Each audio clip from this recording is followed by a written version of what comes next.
Good evening everyone and welcome to the British GT Championship on GSR. Hello, how are you everyone? We are right now at the end of the free practice on this new championship, multi-class championship. As you can see right now from this Maserati, we have GT4 and GT3 people driving around. Okay, let me... Heyo, Alex! So we have multiple class driving around, and among the GT3 people, it's divided in two class, gold and silver. But I heard that maybe next week, as there's not that many gold drivers, we may have everyone mixed together for the GT3s. It has not been confirmed to me, but it's a talk people are having, the organizer of the championship are having. So we are right now looking at the Maserati of Mr. Zagtal. Sadly, it is a new championship, so let's talk about what's going to happen in these next 4 weeks, I think. Yes, 4 weeks. Let's talk about that right now. So let's go to the races. Voting for Richard Vinema. Okay. So the round 1 tonight is at Snetterton. Snetterton, a good track that looks like a laying down person. I don't know. It looks like a character, La Linea, if you know the old Spanish cartoon La Linea. It looks like the character from La Linea lying down the track. And the 45-minute race next week will be Brands Hatch, 45 minutes too. Then we have the long race, 75 minutes on Silverstone. Then another short race at Alton Park and Donington Park to finish in November. So it's actually way more than 4 weeks. It's 6 weeks, but with some breaks. And it's good that it ends in November 13 because a week after that I am not here. And we have as driver in Street Gold, we have Jan Paskin that we know, Richard Vinema, that Alex Russo is rooting for, Xander Huizing, Benjamin Ike, a new guy I don't know, Nate Arendas and Mekler Gardbey. There's a lot of people I do not know. Actually, 2 Swedish guys I do not know. And are they in the same team? There's no team, but still. Then in amateur we have Jamie Shaw, Alex Russo. Why are you not? Yeah, because you're building your sim rig. Yeah, you're broken wheel and then you're building your sim rig too. Zach Summerhill, Tim Brown, Robert Bizant, Andy Hastings, Charles Wimbley, David Dimitrov, a lot of people I never saw before. That's cool. We have new faces. Nicholas Campbell, Ville Violinen, Eike Planner, Anthony Smith, and then in GT4 we don't have a lot of GT3. As I look at it, we have 12 plus 6. We have 18 GT3, but in GT4 we have Declan Bowler, Mac Landret, Charlie Kent, Simon Steele, Aben Nushi, Alex Zakadal, Shane Warby, a lot of Swedish people, Craig Hill, Jax Evans, Igor Kornikov, Pavel Bolev, Michael White, and Joyce Peters Vim. There's some name didn't come back from the last championship, but there's a lot of new name I do not know, and that's quite a lot of entries. It's quite fun to have GT4 and GT3, but anyway, let's go back to the race, because right now, we do not need to look at that anymore. So the first 15 minutes of quali will be for the GT4 people to go on track and try to make a time. And then it will switch to the GT3 guys. So right now we're looking at the Maserati still because I didn't change anything. So let's follow someone we know. Let's follow Declan. He's supposed to have a livery, a Murica livery. And his car does not have a livery. Wait, does not follow Declan. Follow number 19. Want to go around the track a bit. It's a very good track. I love this track. There's a lot of place where I know I can attack. So let's go on the bonnet of the KTM. He's coming onto the last corner, which is called Murray's. Onto the start-finish straight.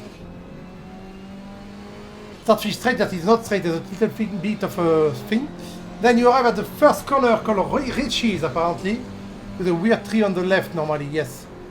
You brake late and you do a late apex to have a good exit for the tiny straight here until you reach Montreal, which people call Montreal, but the T is not pronounced. Montreal, which is a tight hairpin onto Palmer. That's a quite slow left too. It's quite a tricky corner because you get sent wide very easily on this corner. He did it beautifully right there. Then you end up on Agostini. Agostini right now braking at the last marker with a GT4. Long hairpin 2 up onto Hamilton, which normally you can take flat out if you have a lot of downforce. I remember some downforce car taking flat out. Don't remember which one. Then Oggies. And from Oggies to Williams. The right corner that you have to master because the exit of this corner determines if you're going fast on the long Bentley straight, which is a very long straight, so you need good speed on that to make up time. And you have the weird combination of Brundle and Nelson. The corner where you just drop one gear, where you drop two, and then you end up there for Nelson. The braking during the Brundle corner to go on Nelson is quite a hard thing to master. Then we have a bomb hole right now. Onto Coram, which is a long sweeping corner. Some people doing into apex, some people do it just so they can stay inside at the end to go on Murray's, which allows you to go back on the straight. There are two corners that are just after another corner in this race, where the braking point is in the corner, so it's quite easy to get destabilized and have some problem. Thank you, Mr. Mike Landret, for the beautiful lap. That was a lap in 1:57.8, which I'm going to tell you, I have no idea if it's good on GT4, because I don't know the time for GT4. But right now we have Mr. Charlie Kent in the Alpine doing 1:55.5, taking the lead right now. I didn't think the Alpine would be very competitive, but apparently it is, because Declan and Charlie are at the top of the GT4 right now, with the Mercedes in the middle. Also, let me say that I love the variety of car we have in GT4 tonight. We have two Alpine. I'm French, I'm supposed to say Alpine. We have two Alpine, we have two Mercedes, we have two Porsches. We have one KTM that we followed just before Mr. Landret. We have one Maserati, one Ginetta, and one Chevy. Isn't that cool to have such variety in the cars we have? I like it. I like not seeing everyone in the same car. Because if we look at the GT3, we have 4 Lamborghini, 4 Ferrari, 3 McLarens. Everyone takes the same 3 cars all the time in GT3. And we have 2 Beamers too. That's all. The only difference is the 2 Beamers. Ooh! Mr. Evans messing up his lap on quali. He's not having a good time in the Chevy. And he's not... Okay, from what I see, I think Mr. Evans does not know the track. Or maybe he went outside to let the beautiful Mercedes pass. What is that livery? No, it's not Colin Keff, it's the other one. It is Mercedes of Joris Peters Vim. That is a very cool art car livery. Looks like some kind of 80s BMW. It's not a line though, it's just random stripes, but it's very cool. Nice one, let's go closer to it. No sponsor, just art. As it should be, of course. So qualification, still 6 minutes for the GT4 to qualify. We are seeing right now an Alpine at the top, followed by a Mercedes and a Porsche. I want Korninkov to go P5. Because it will be Alpine, Mercedes, Porsche, Alpine, Mercedes, Porsche. It would be beautiful. But right now we have Declan Bowler beating his time. He's 0.2 seconds faster. A lot of people are beating their time actually, so it is not over. We don't know who's going to get the pole. Well, actually we do, because Charlie Kent is 1 second ahead of everyone. And I don't think anyone is going to catch up on him right now. 1 second ahead is quite a big gap. Everyone behind him is around the same time. They all lap in 56, 57. But him is just 1 second faster in the 55.4. And we also have Mr. Evans not having a good time, but oh, finally getting on. Mr. Evans is beating his time right now by 1.6 seconds. Which is not enough to make him P8 or P9. But it's still good, because improvement is good. So anyway. 2 people already in the pit. Are they going to try come back? Ooh. Nice rotation on the first corner, but then he messed up. Too bad, he was beating his time. Jack Evans is not having a good time right now.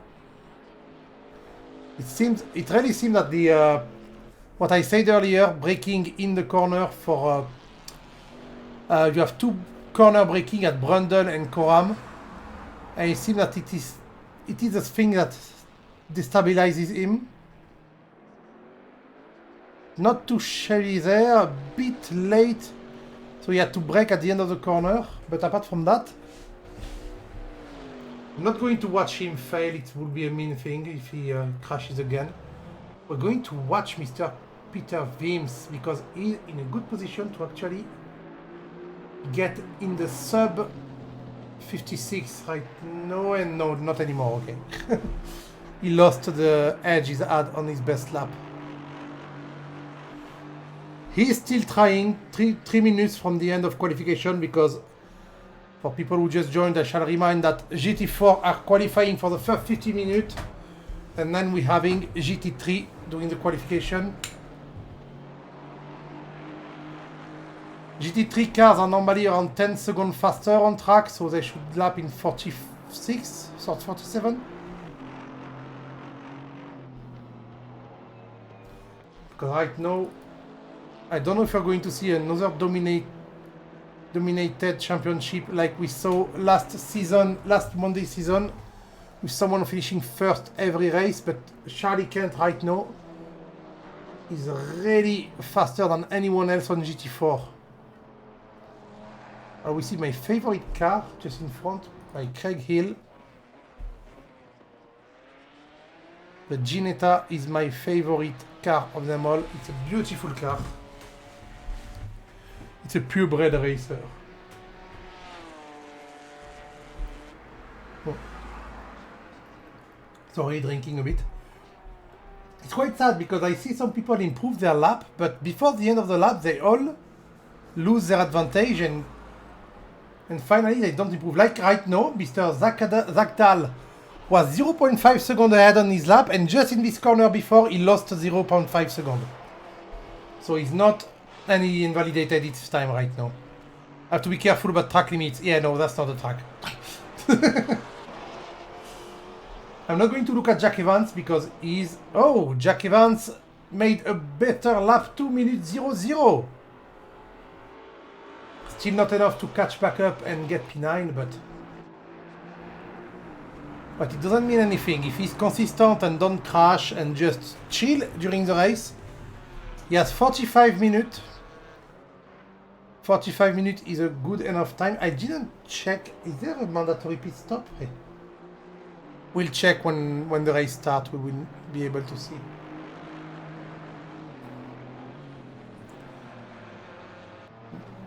Joris Peter is struggling to beat his time.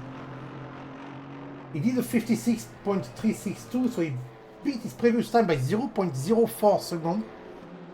Right now he's beating it again. Not anymore. He lost a bit in the straight. Michael White is also beating his time. Michael White may get in front of Declan Bowler, not anymore. I'm telling you, people are doing good first and second. Then you lost everything there, Mr. Mercedes, by doing your jump and slide. That was very beautiful to see, but you lost everything. 0.96, pretty much 1 second behind. He could have gone a bit closer, but he could not have gotten P1.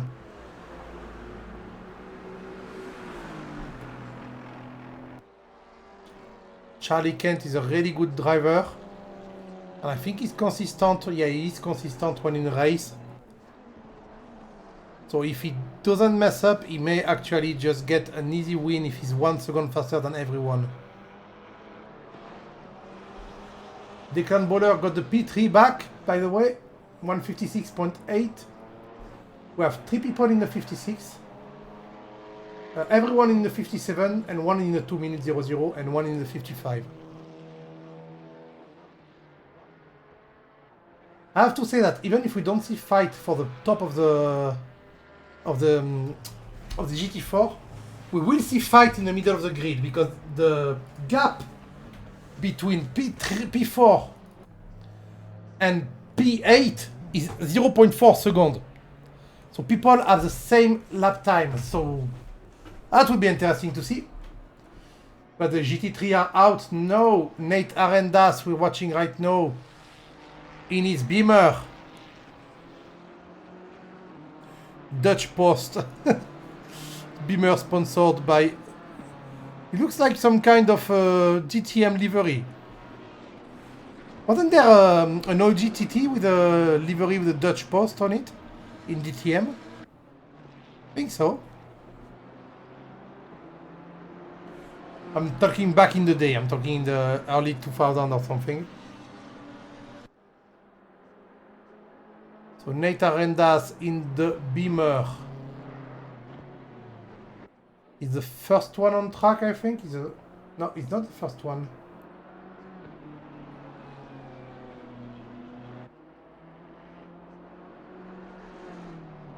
Let's look at the track map to show you, by the way, what I mean. See what I mean? It looks like the character from La Linea, the old cartoon.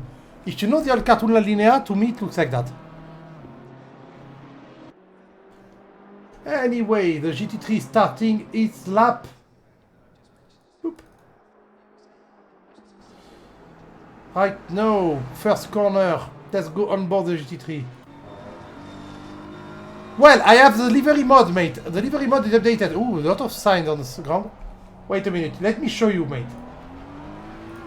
It's not shake your head. It's shake the livery mod because it's shit. It's not shit, but it's broken. Because look at it. Wait a minute.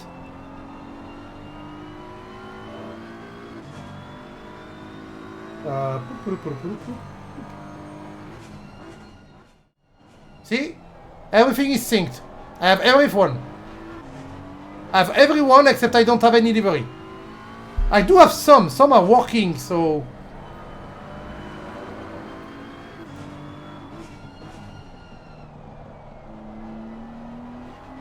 Yeah, freedom denied. Oop.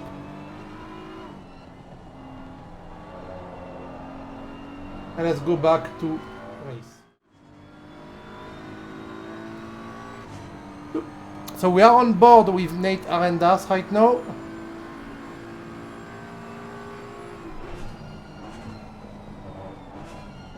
Nate Arendas doing very well. Yeah, your freedom has been denied. Are you teamed up with the other Alpine, by the way? Do you both have the Mulika livery?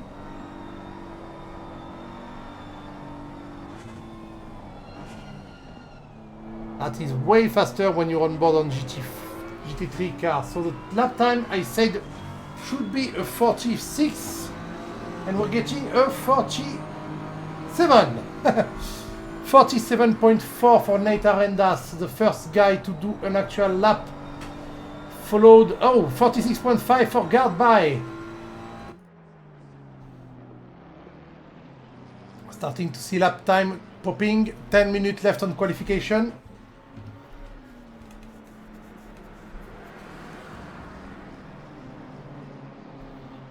If you want donut, you can just send it to me in PM. I'll add it manually for next race. Just in case it's not fixed in the thing.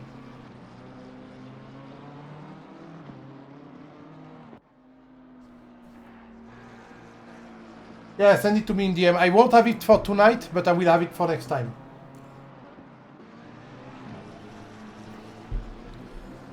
Actually, I can disconnect for the server and join back, but I don't want to risk having any glitch or anything.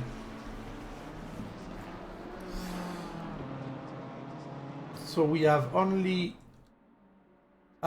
we have 6 to 15, so we have 9, no, not more than 9. We have 10. We have 10 GT4 tonight and 13 GT3.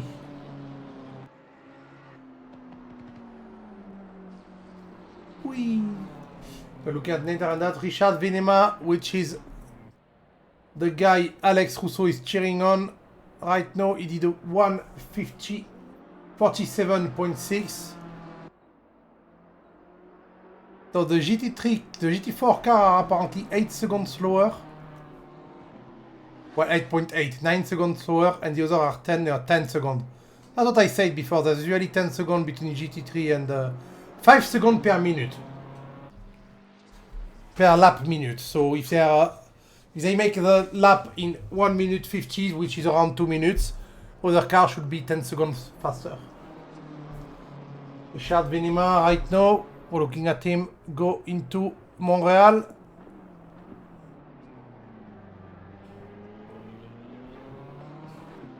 I like this hairpin. In an old championship, I used to overtake a lot in this hairpin. But it was very dangerous overtake. It was dumb. Nate actually beating his time too. 0.3 seconds up on his time. 8 minutes left to do a time, and we have still 6 GT3 who didn't do any time. 5 now. 4. Nate is 0.3 seconds up on his time, and he's only 0.5 seconds behind. Whoop. Perfect, 0.4. Using all of the track, including the curb. He's going for it, Nate. Go on, just a bit of throttle management in the long corner of Coram. Onto Murray. As wide as he could be. 0.4 seconds up this time. Is he going to make it? No, he's not. Oh, he had a slow exit from this corner. He lost a bit of time. He's 0.1 second behind Paul. So close, but Richard, no. Richard is on fire too. Well, was on fire, he just lost 0.2 seconds. What is Richard doing? He just parked.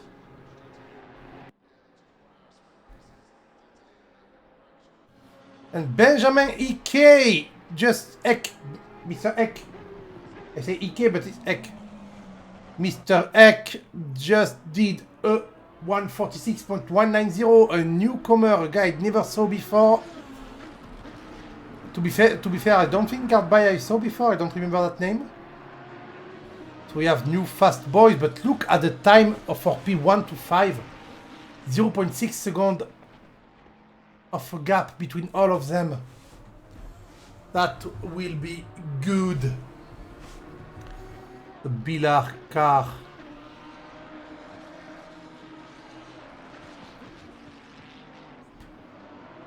So do we have people still doing... We have 3 people who still didn't do a time. Dimitrov, Violinen and Zach Summerhill. You know Zach is a good guy too, so... Will he do it? Dimitrov doing a very good time right now in his Lamborghini. They did some lap time, these people. They just didn't do any valid lap time. The last lap of Dimitrov was 1:47.7. Just an invalid one. And right now he's 0.7 seconds up on his time, so he will be in the 46. 0.8 seconds up. Ooh. 1 second up. Oh, he had a good launch on the back straight, on the Bentley straight. Brundle and Nelson, a bit messy on Nelson, but he gained a lot. Oh, we will see Mr. Dimitrov jump to the top of the grid right now. Doing some little left foot braking in Coram. Which is what you do in this kind of car. Oh, oh no! He invalidated his lap. That is sad. It was going to be... No, it was not a 47. Well, it was a 47, but could have gone so much better, but he invalidated it. Sad.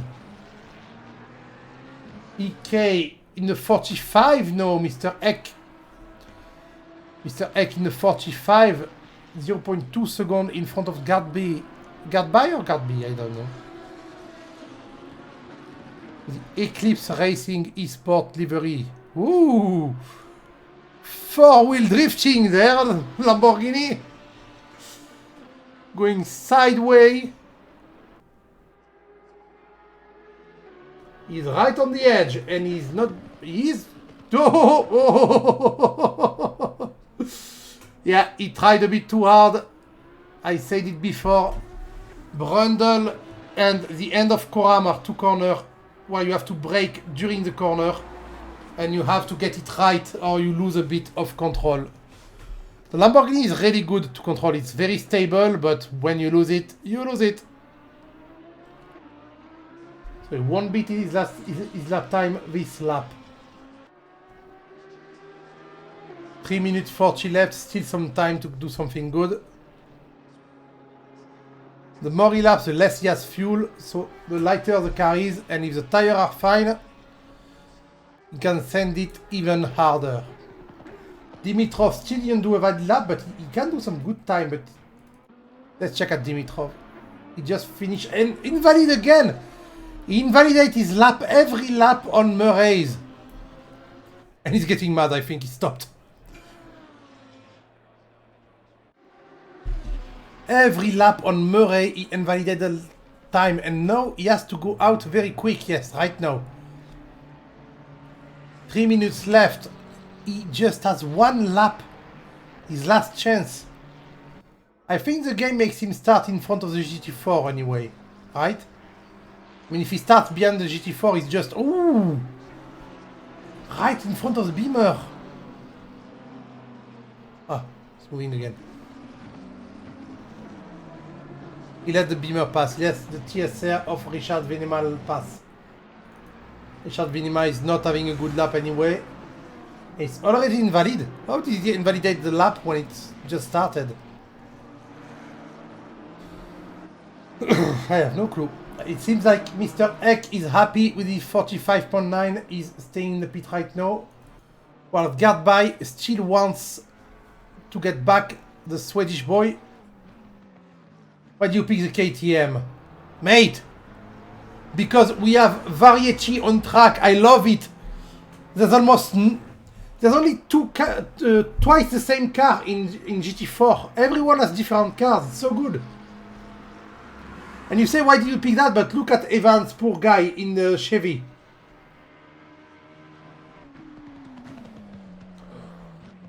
I don't think the problem of the KTM will be very apparent on this track.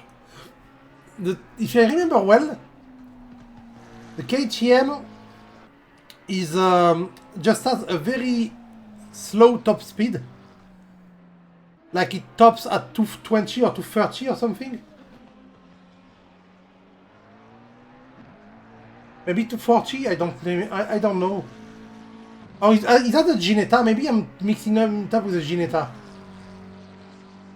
226, yeah.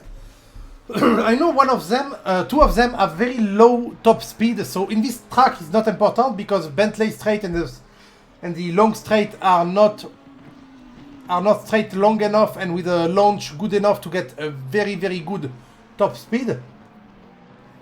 Yeah, so on this track it's not important because you're not reaching the top. But as example, if you do race on Bathurst with the Alpine, you will reach red line. You will bump on the limiter. On the down straight of Bathurst, you bump on the limiter of the Alpine and you see everyone pass by. And you can't do anything about it. I know because I did an endurance race in the Alpine. In the Alpine, no, not the Alpine, the Ginetta. The Ginetta has a 240 top speed. And it's quite annoying. But it's such a good car. Maybe the Alpine too, I don't know. I know the Porsche will overtake me because it will do 270 on the back straight of Bathurst when mine would do... Ooh! Nearly lost it, guard by, but trying to go fast. Oh, wait, he's going... Nah, no. He lost time on the braking of Brundle once again. The dangerous part on this track. That's why you ruin your lap on this track is Brundle and Coram. You can have the best lap everywhere else. You ruin Brundle and Coram, you're dead. And he's beating his time a bit anyway, but not enough to get pole. Yeah, 0.09 behind pole. Look at this time, it's 146.01. He's just crashing his car now. Against 145.912. If he didn't have the little mishaps in Brundle, he would be on pole. Which means in the GT3, guys, we're going to have a big fight between P1 and P2, I hope. And then look, P3 to P5 to P6. 3, 4, 5, 6 are very close to each other too. 7, 8, 9 really close to each other too. And then you have the other people who are quite 1 second apart except for P11, 12. So we will see a lot of fight, I think. We will see a lot of fight that will be good. I have to wait for the drive. We're going to go on the grid and look at everyone's car while they are preparing. We still don't have all the liveries, but it's okay. We'll get them next week.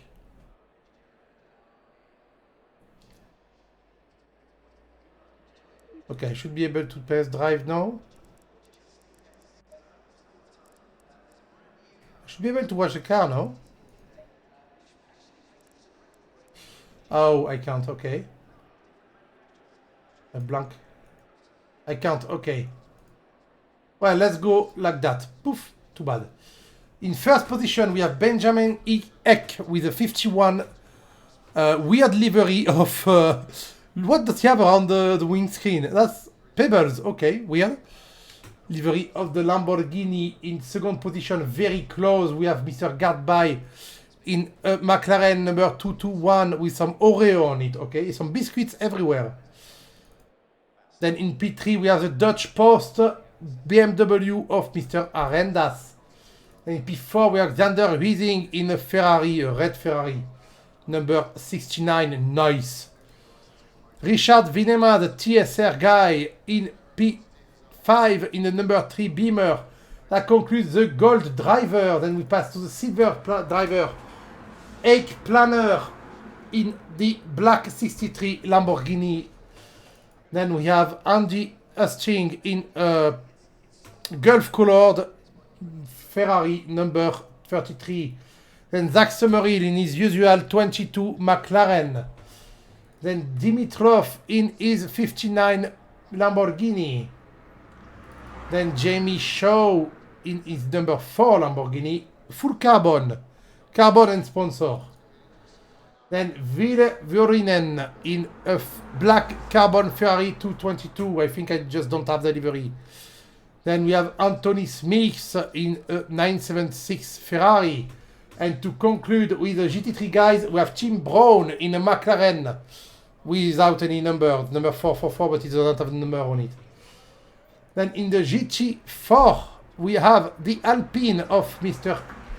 Charlie Kent, number 91. Then we have the art car Mercedes 469 of Peter Svim Then we have Declan Bowler in the 95 Alpine. Then we have Michael White in the 555 Porsche. Then Igor Kominkov in a 1559 Mercedes. Mike Landret in the KTM that is complaining about, but it's sure it's going to do well. Number 19 with a beautiful Bordeaux color.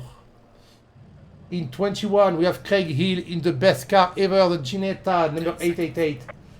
Then we have Alex Zakdal 331 Maserati purple.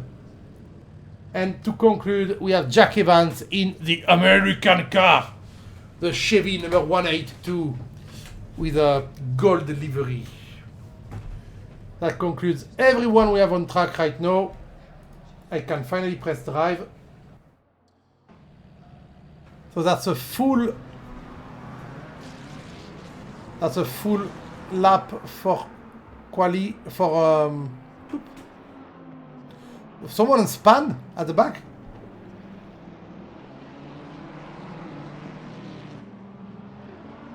Is that Tim Brown? Yeah, Tim Brown span. He has to go back in front of everyone. No, he has to take his spot back. He span happily can go through people because that is the out lap, the formation lap. That's a beautiful grid we have tonight. Steterton is quite a narrow track at points. Well, it feels narrow.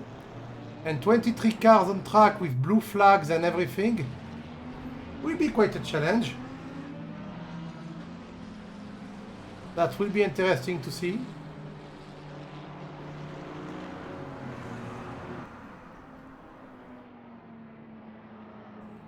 (13 GT3, 10 GT4.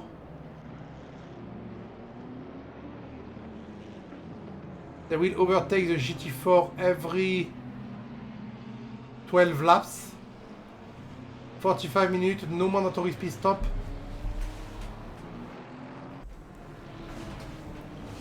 (45 minutes times 2, that's 20. That's 20 plus laps, so they will lap the GT4 at least once.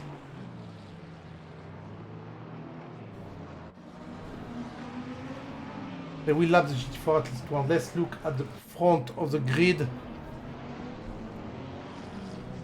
And Mr. Guardby. Shall we start the race on the roof of Nate Arendas? What do you think, people? You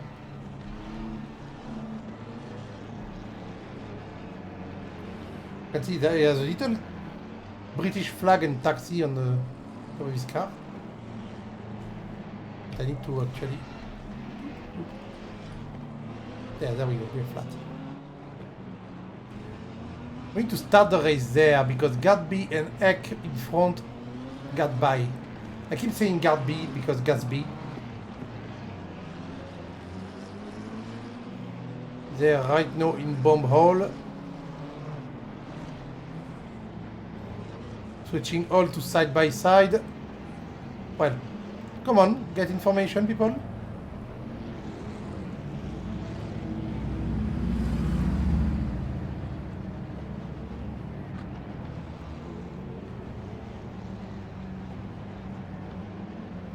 Can see the Lamborghini and McLaren in front, two yellow cars.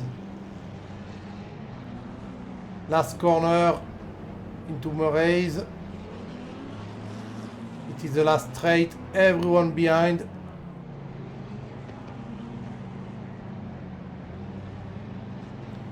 We'll check if there's an accident, we'll do the replay of the start, but right now I want to start in here. I'm going to start really soon normally. In 5 seconds or so. 3, 2, oh, I was 2 seconds late. Already on the inside to attack on the Ferrari. No, he let him go. No, side by side in the first corner. Mr. Arendas and Huizing. Huizing dropping back because he went a bit on the grass. While in the front we have the two race leaders. Very clean start from them, but there's a big accident behind. Let's jump back to the action. There's a big accident behind. I saw that. I think I saw that. Yes, I saw that. Let's jump back at the start of the race. Ooh, I jumped a bit too far back.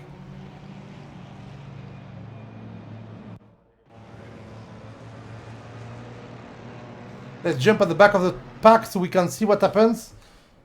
Let's go on T132. So they were all, we have the four wide at the start of the race.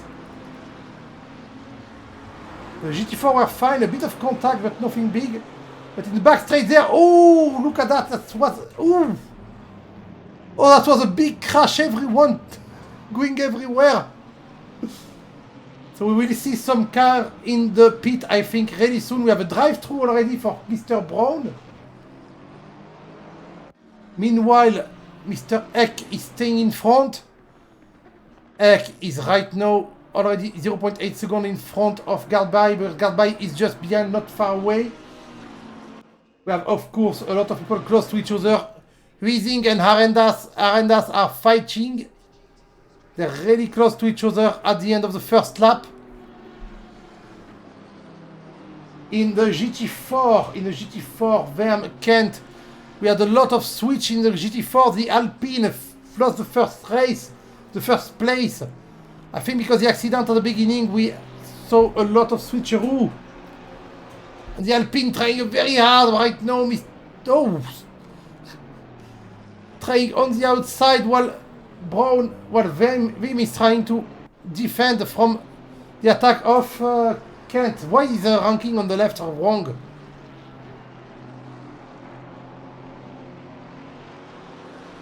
Why is there a GT3 in the middle of Vim and... Okay, there we go. Well, it's a very close fight right now. There are a lot of fights, sadly, but I'm following the one for the lead of the GT4 because at the front they're not close enough. But right now they're really close. While we see some switching of place at the front of the pack too. And look at that. Two GT3 are also trying to get back to the GT3 pack after the accident at the beginning. And they're passing in the straight, not annoying them for the fight. Oh! They're going side by side. Wait, there was a Ferrari behind trying to pass. So Vuonen must be a bit mad right now. He's not flashing his light. He's trying to pass. Yeah, he's getting the Alpine now. He's trying to find a way to pass.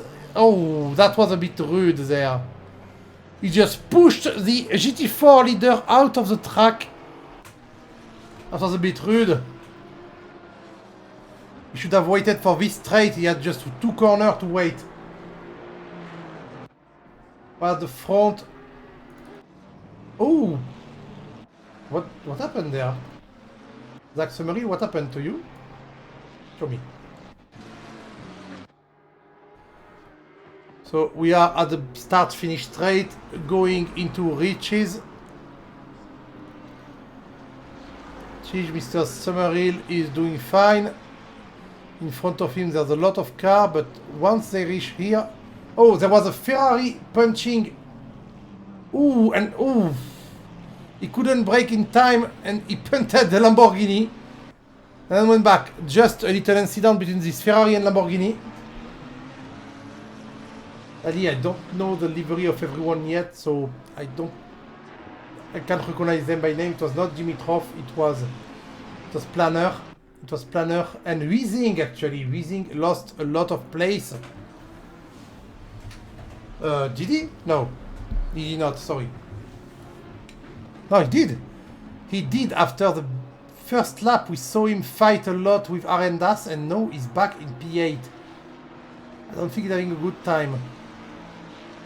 Vinema 2 is in P9 despite starting in P5, I want to say. Oh, P3, he started P3, ooh. Lot of drama right there. They should catch back. They had a way better rhythm during the quali. The gold driver should go back in front of the silver drivers. But right now they are not, while we're seeing a lot of fights in... not there. Charlie Kent. Charlie Kent is back on the ass of the Mercedes. Mercedes was fighting with Declan Bowler before and now he's fighting with another Alpine, fuck. Mercedes versus Alpine, the braking on the first corner, on the inside. That's a clean move, but he's still side by side. Mercedes is fight on the straight, he's still inside on the braking. No, he's just behind, he dropped just behind. But got a better exit there. Oh! Into Palmer on the outside, allowing him to get a better line. He will have more speed on the exit. Will he be able to make the move? No. He's not making the move while Brown span his McLaren, I think. Ah no, he took his... Brown took his drive-through penalty and is now in the middle of the GT4. Oh, the fight for P2 in GT4 is intense right now. Every corner the Alpine catch back up on the Mercedes and every straight the Mercedes runs away.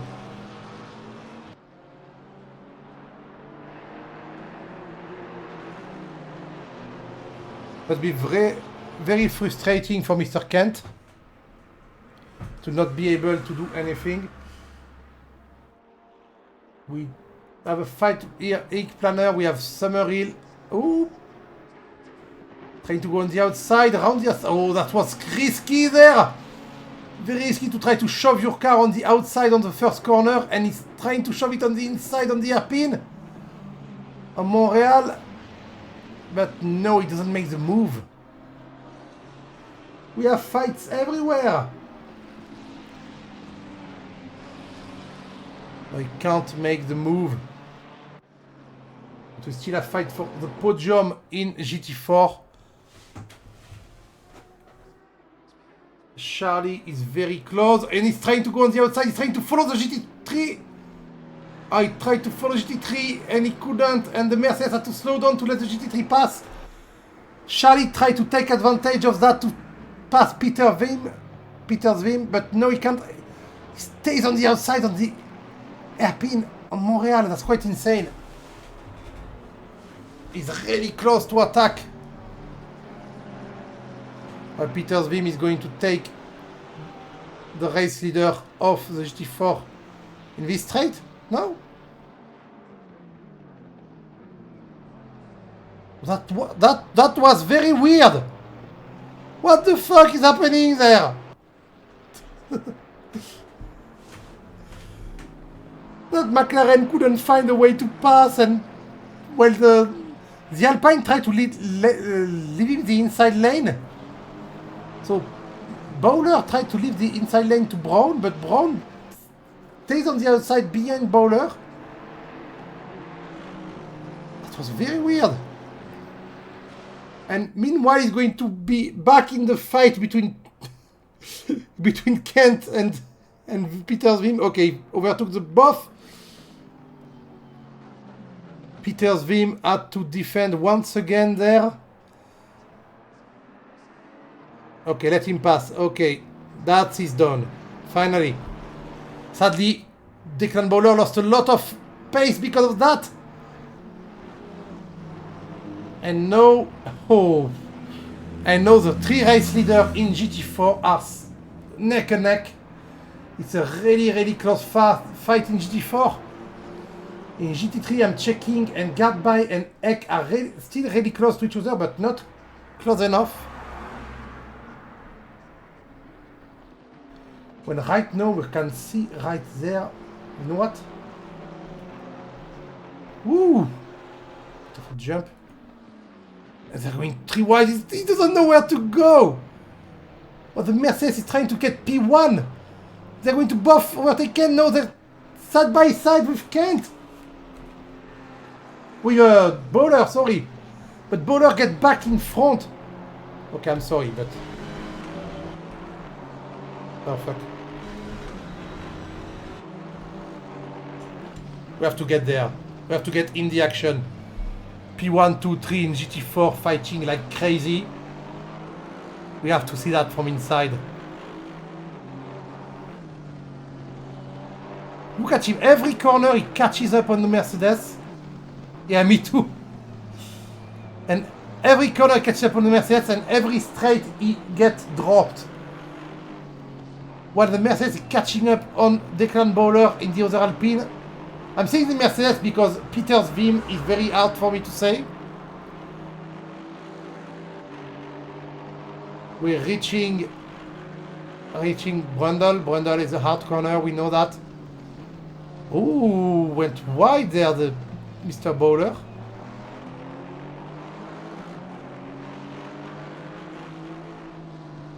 Look at them go!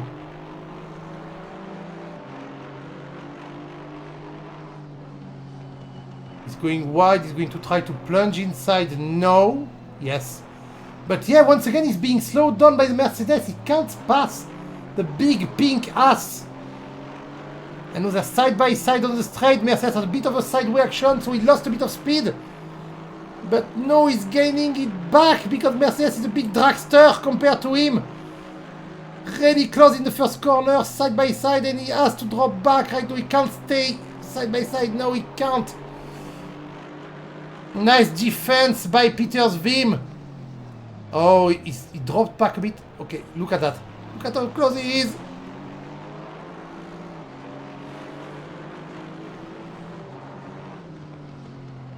And the fun part is that they're fighting, the three of them are fighting, but behind them, Zach Dahl and White are also fighting, so they are not getting back any time.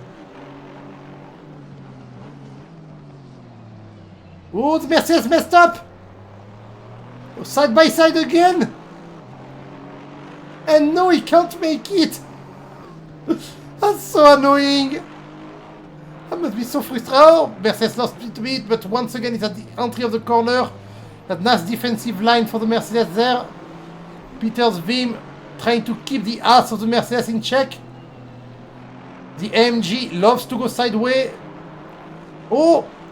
That was a mistake. Touching the grass makes him go a bit slower. Allowing the Alpine to be side by side on the inside. On the inside for Brundle. But no, the Mercedes is inside for the next corner and up, little bit of a love touch. The little love tap in Nelson. And now he's back behind in bomb hole.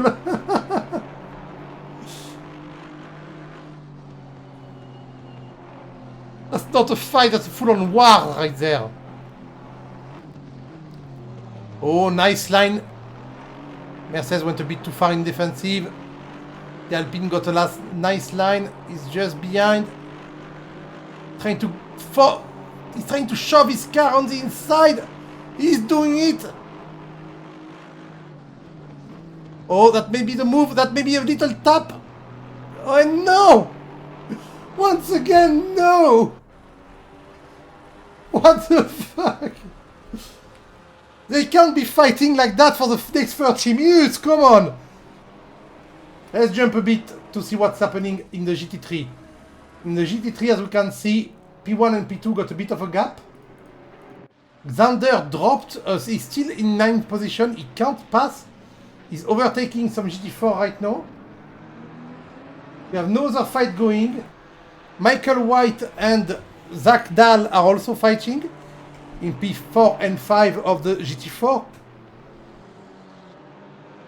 But Charlie Kent and Peter's Vim are really the two guys on fire tonight. Look at how close he is.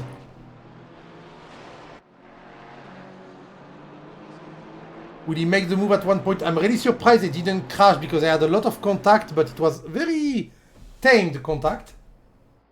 Thank you, Krikis. Oh, on the outside once again.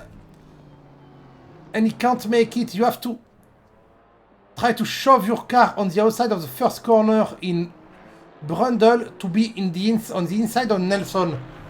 But he can't make it every time. He can't make it. Look at him. He's really being held up in corners. I don't. No, he didn't try to go around the outside there. He just went wide.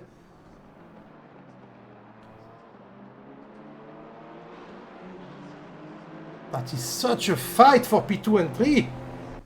While everyone else is driving their own race, these two guys are just together. They're just the two of us. Oh! On the inside, oh, he tried, but a bit too far away to make the move. Mr. Kent. Mr. Peters Vim. Come on, I want to see the move made. Oh, very nice! Oh, I keep doing some weird noise. I keep making weird noise. I'm sorry. But every corner, I think the Alpine will get the edge and get inside, but they can't. It's actually very cold on track. It's 27 degrees. So, oh, that was a risky move. He tried. He took the entire corner on the outside line by trying like that. Such a risky move. He dropped a bit behind now, but he's going to catch up very cool. Weezing got one place back. And he's right now really close to Summerhill. Let's switch a bit to look at someone else because I don't know what to... He's really close to Summerhill. Weezing has the read to pass. He's also being held up right now, but at least they have the same car.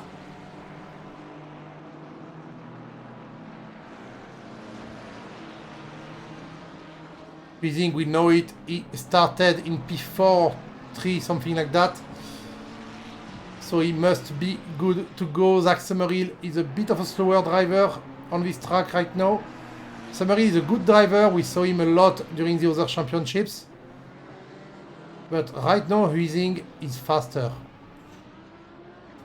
He's going for the move. No, he's not. He's staying behind. Staying behind. Oh, going from the outside. He tried. Well, just behind, we have Planner also catching up. Oh, that will be a fight. He's really trying to find a room, but this track is quite narrow and no, he's making it on the inside. Oh, what is that? It's stock car, it's not. Yeah, Richard getting away. Yeah, Richard is getting away from SM3 because they're fighting. They're going to be side by side now. But look at them, they're trying to just... They keep trying to pass each other, the three of them. What are these insane fight we're having right now? We have this insane fight there. Oh! The Ferrari got a bit of a touch there from the Lamborghini, I think.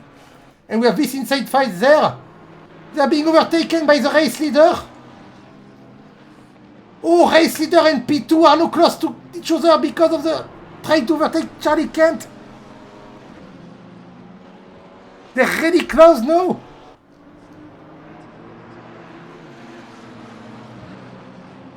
Overtaking the leaders, the P2 and 3 of the GT4. Nearly messed up their race. They're now really close to each other. The leader of the race. There's movement everywhere in this race. I don't know where to look. Weezing still close, but not making the move. Also, Planner has a bit of damage on the Lamborghini, I think. I think Weezing too, so maybe they're a bit slower, I don't know. Look at them! They're trying to overtake the race leader and... Oh! Look at them go! Trying to overtake the GT4 leader. They're back together because of the race leader being held by GT4s. But if we look at the lap time... Actually, the lap time are really close. The best time of Benjamin Eck is 46.6. And the best time of Garby is 46.4. Wait a minute. Garby was behind before, he just overtook, right? Eck was in front. I know both of them are fast, but Eck was in front.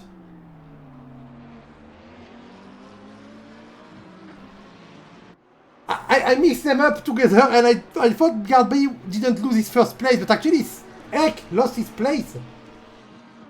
He got P2 because of the back markers. Because he was something like 1.7 seconds behind. And by overtaking GT4, he's now behind 1.7 seconds in front, sorry. He's now behind Gardby. Oh, that's interesting. We also have a fight between Michael Wall and Zach Dahl. Oh, what a GT3 overtakes. That's the annoying part when you GT4. Sometimes you get your fights get interrupted by GT3 overtaking you. What happened for Peter Van and Kent, Peter's Van and Kent. What's happening there?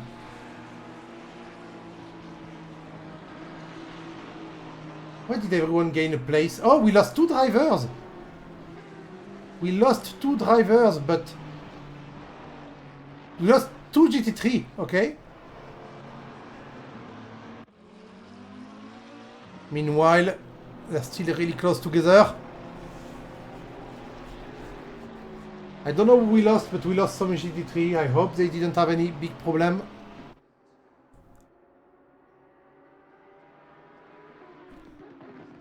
Still really close into Agostini right now.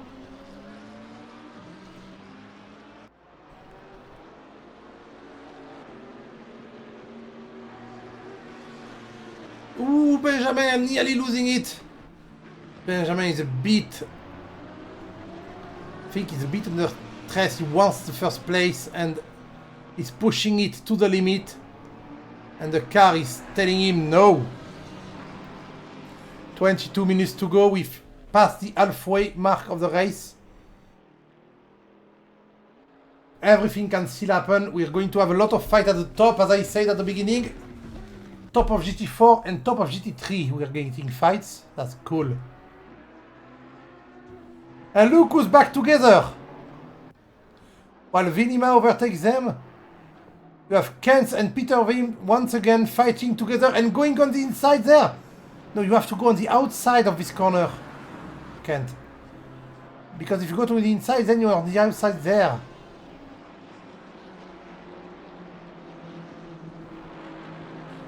Bomb hole. Back to Coram. Try to shove your car on the outside. No, it's hard. You had to brake.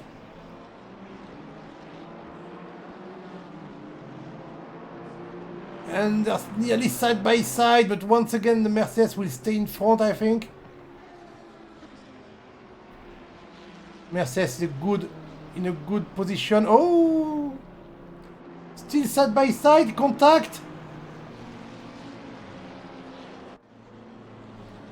And still side by side for Montreal. Oh, that's amazing.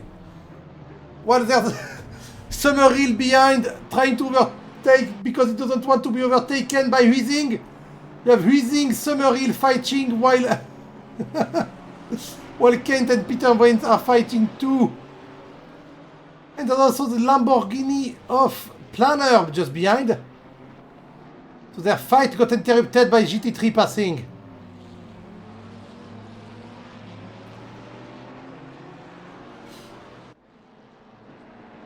That's quite insane. Multi-class races are quite crazy to watch.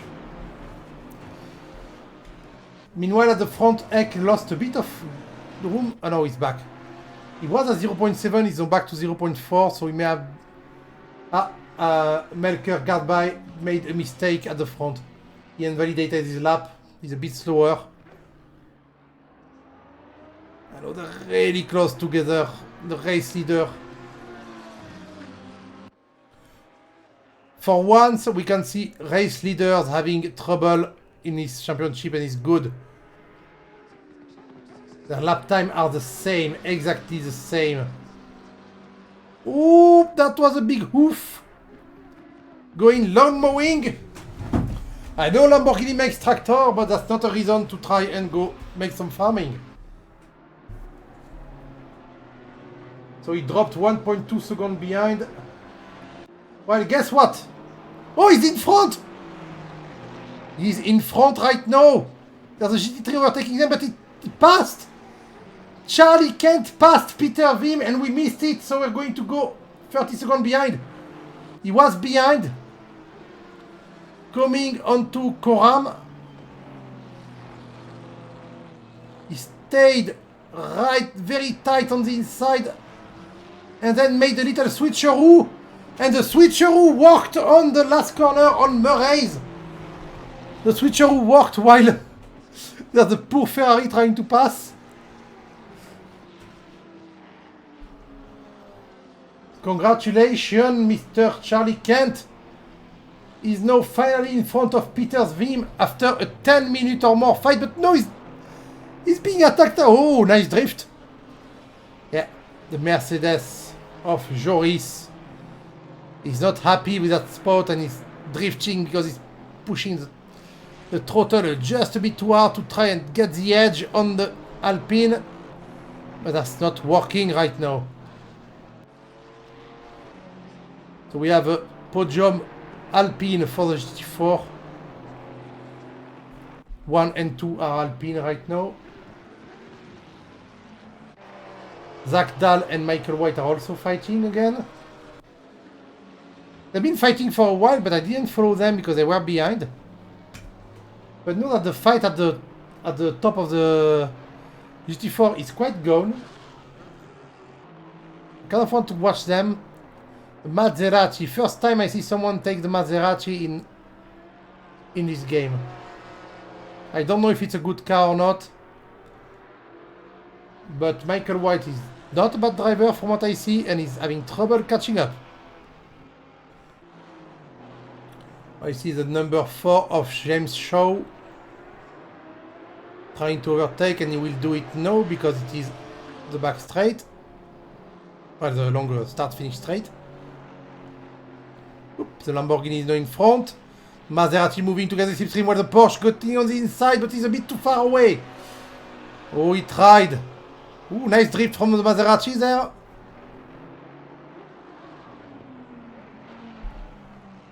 Nice drift from the Maserati while at the front of the race.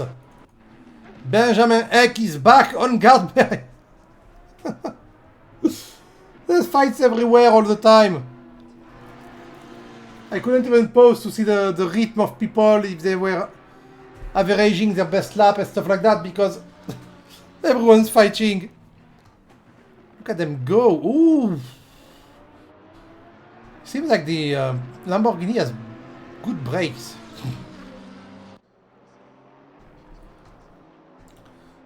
0.4 seconds. Benjamin Eck, the Swedish guy behind another Swedish guy. We have a Sweden is being represented at the top of the pack today. Oh, and he's making it now. So close. He's trying to find a way past the McLaren, but the McLaren is not giving him any. He's not giving him any chance to pass right now. He's not even defending on the inside. He's just being just a little too fast to be overtaken. We saw on qualification they both had a time that was 0.09 seconds apart. And catching up on someone who's 0.09 seconds slower is something, but overtaking someone whose pace is almost the same as yours, that's nearly impossible. He's doing some drive sometimes. We can see him move the Lamborghini to try and pass. But he's never successful.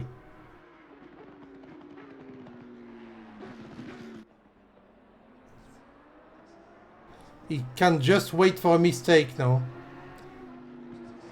It's a bit annoying, it's a bit hard to do because you want to push the car, you want to overtake the car in front.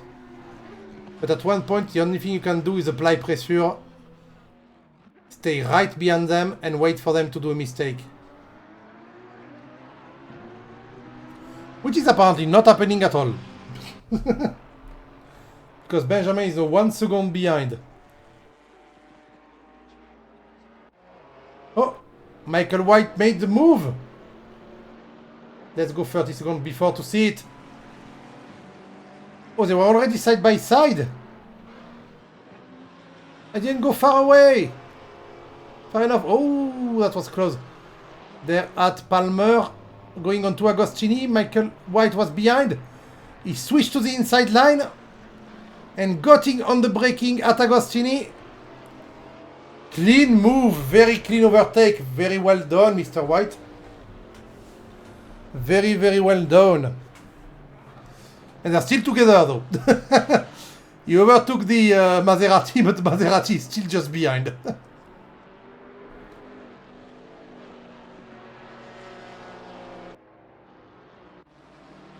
We have a bit of action for Richard Vinema, which Alex Russo is supporting.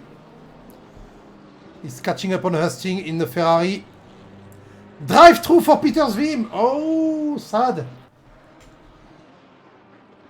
He must have cut the track once too much. One time too much. It's quite sad because he was doing P3 and he was keeping the read. He was doing very well.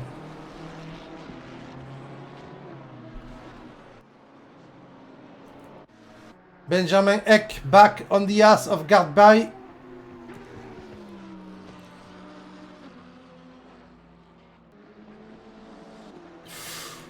Every time I think he's going to punt him, but he does not. Oop. We just saw one of the GT4. Is that a Porsche? That's Steele, I think. Yeah, that's Mr. Steele. He moved away a bit too much, but he moved away.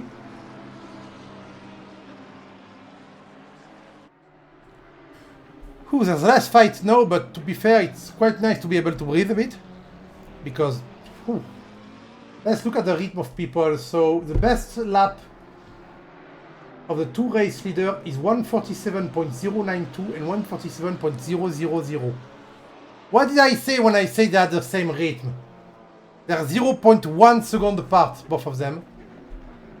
Then 147, 47, 48, 47, and then in the GT4 class. It's funny because in the GT4 class, Declan Bowler, despite being in the lead. Oh! Benjamin Eck, and he hit the wall quite hard. No!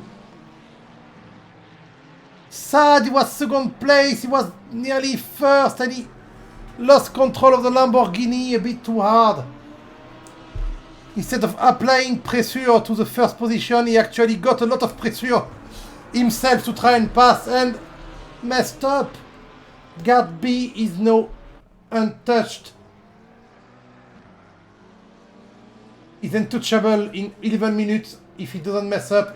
Guard B can't be caught up by Eck, who's now 11 seconds behind.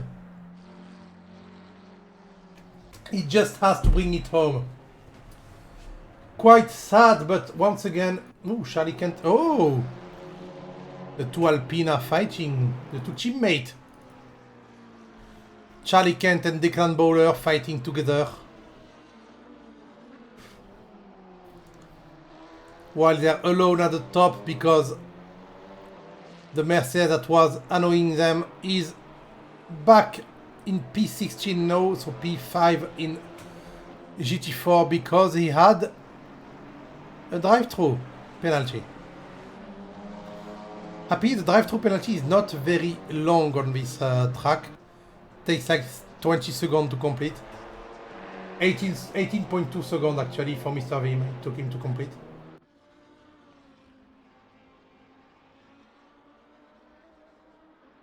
Benjamin Eck, despite spinning and hitting the wall, is still P2.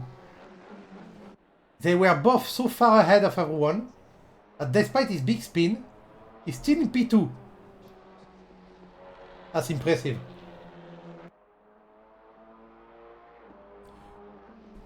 Charlie Kent, Declan Bowler.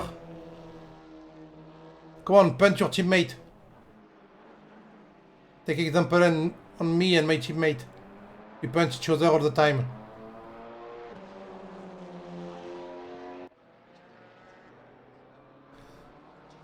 So let's check. Oh yes, Charlie Kent is actually faster than Declan Bowler every lap. the gap is actually bigger than with Peter Wims. He's on the outside right now, going for the switcheroo, yes. And it worked, it's side by side, no, it worked! The old game of switcheroo. He can do it again. At one point it will stay in front. Didn't work this time. Going on to Agostini. Agostini going for an early apex there. But it worked.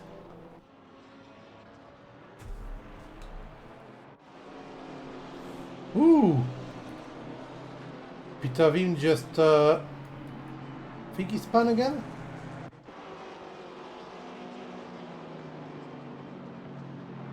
He may have lost control. Oh. Ah, he's getting overtaken by P1.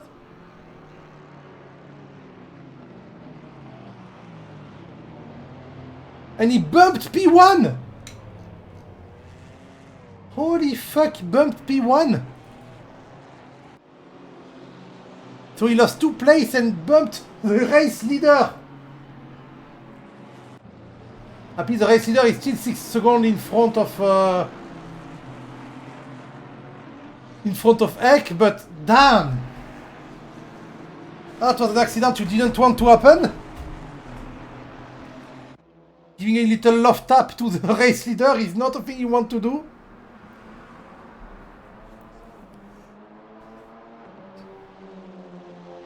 Kent and Bowler, still very close together, 7 minutes to go. That's 4 laps.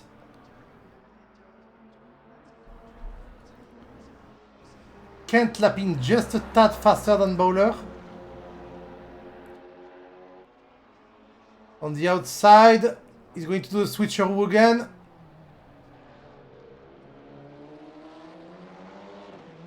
Didn't work as well this time, he's still behind.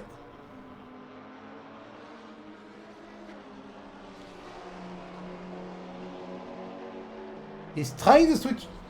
He's trying to get better lines and better exit to try maybe to overtake before the end of the next line, but look how wide he's going right now. He's going to do a very late apex, or did he miss? No, he missed the braking point there. He fucked up. I was going to say, oh, he's going very wide, but no, he just missed the braking point. He just fucked up.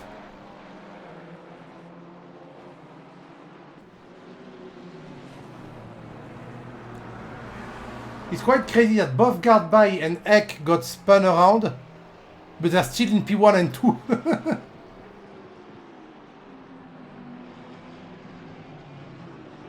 Peter Wims trying to catch back up on the Ginetta now of Craig Hill. While we see the yellow Dutch Post car overtake, and the 59 Lamborghini of Mr. Dimitrov. The Dutch Post is Nick Arendas. Nick? What do you think? Nate, not Nick. Gus. Oh, they're still following each other, both of them. Ooh! Bit of a two-wheel action there. He's still not close enough. Let's switch to a new view. Better line, look how close he is. Look how close he is! And going for the switcheroo again.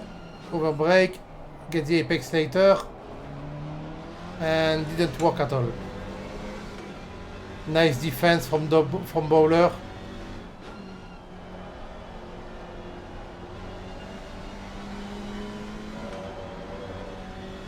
And there we go.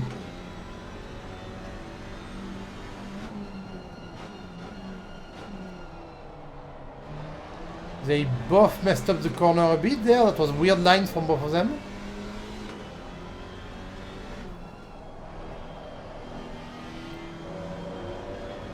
Peter Wim did the move on the poor Ginetta.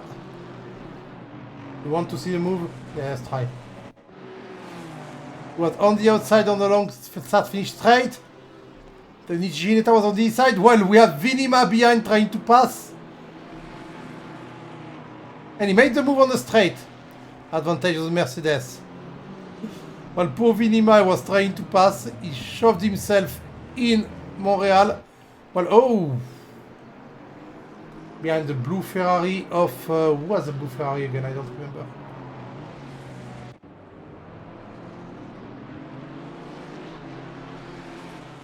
Igor can uncover the problem.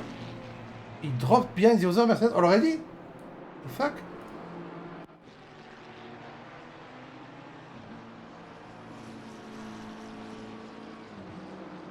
So what happened there?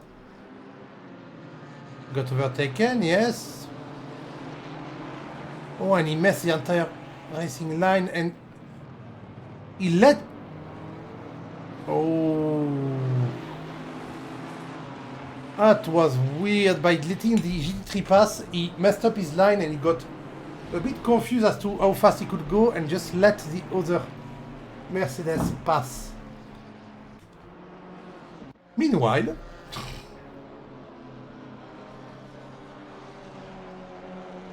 they're still fighting. There is absolutely no fight in the GT3.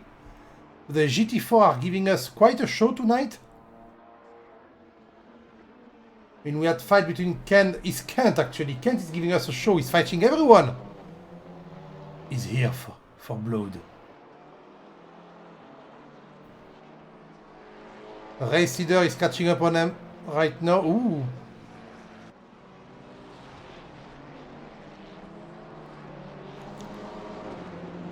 Side by side nearly. No, not side by side. But better. Oh, better line there with the exit. He's catching up. Is he catching up? Yes, he is. Maybe the long straight will do the charm. He's going to try to go on the outside. But Bowler is defending while the McLaren of the race leader is just behind. They have to put their fight on hold while the McLaren passes. Doing that right now. No, Kent can eventually find a way to pass with the McLaren, but no, the McLaren getting on the outside. He got it on the outside of Coram. Oh, overtaking the GT4 on the outside of Coram. But that did allow Kent to catch up because he did fuck up the line for Murray, for Mr. Beckland Bowler. So now they're side by side on the first corner. Still side by side in the corner. He's doing it on the outside. But no Bowler has the advantage. And he's plunging very early. Side by side. Oh, he pushes him out. Off-roading in the Alpine. Can't move back to the second place after nearly getting the lead there.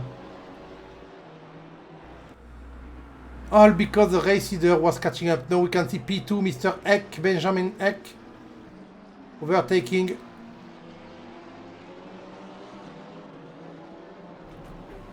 Holy damn. 54 seconds to go.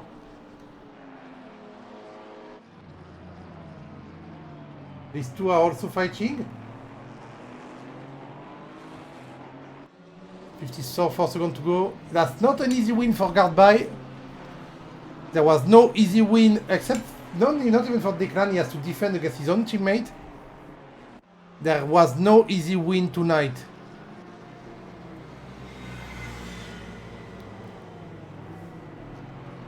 There will be one more lap because I think he's going to... Oh, 18, 17.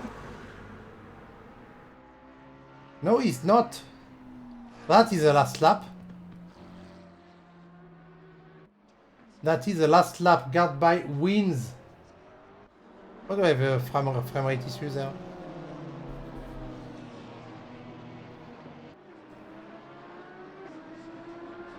The leader has finished the race. Yeah, the leader, Gardby, gets a win. Well-deserved win after the big fight he had to. While in the GT4, Declan Bowler get the win just in front of his teammate Charlie Kent. In P2, we have Benjamin Eck. In P3, Nate Arendas. Dimitrov in P4. Very nice race from Dimitrov. He was a bit discreet, but he moved up a bit in the ranking. Vinima P5. Asting P6. Beezing P7. Zach Summerhill P8. Ake Planner P9. Shaw P10. Smith P11. And in the GT4, Declan Bowler P1. Oh, look at them doing the parade lap at the end. Both teammates together. Bowler and Kent together on the podium.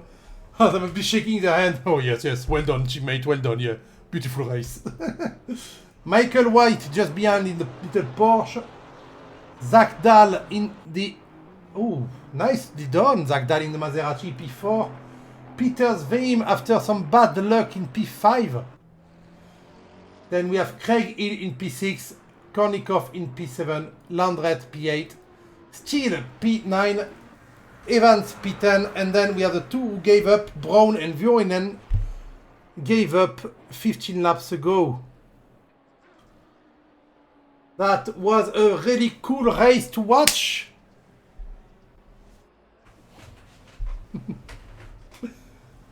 That was a really cool race to watch, quite frankly. And we didn't get to see the livery of the Alpine, despite them finishing first and second. That's quite sad.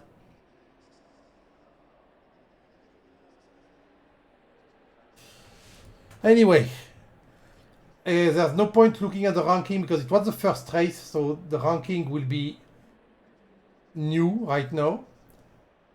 There's not a lot of point looking at it because it's the ranking of the race. I mean, if we go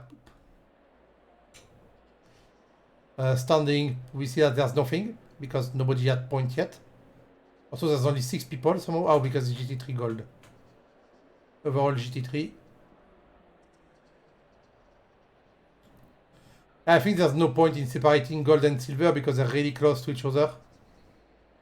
Well, they're not really close. We had some gold driver in the middle, but in quali they were faster, but the race shenanigans made them a bit slower. And also there's only 6 gold, so a bit useless. Let's check something. TSR is telling me something.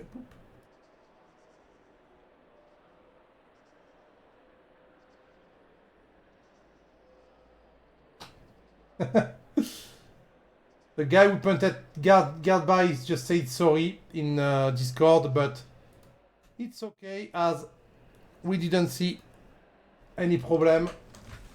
He still won despite getting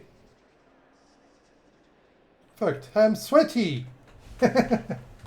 Really close race. You had your teammate on your ass at the end, which was very cool to see.